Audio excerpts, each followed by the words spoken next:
தேவனை துதிக்கும் துதியாலே எரிகோ விழுந்தது.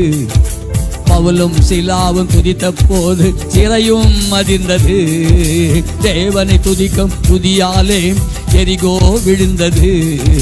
பவுலும் சிலாவும் துதித்த போது சிறையும் அதிர்ந்தது. துதியாலே சாத்தானை கீழே தள்ளிடுவோ, துதியாலே சாத்தானை கீழே தள்ளிடுவோ. இறந்த வாசல் நம் முன்னே கொடியை ஏற்றிடுவோம். இறந்த வாசல் நம் முன்னே கொடியை ஏற்றிடுவோம். கொடியை ஏற்றிடுவோம். இல்லை இல்லை இல்லை, என் வாசலை அடைப்பவன் இல்லை. இல்லை இல்லை இல்லை, என்னை எதிர்ப்பவன் பூமியில் இல்லை. இல்லை இல்லை இல்லை, என் வாசலை அடைப்பவன் இல்லை. இல்லை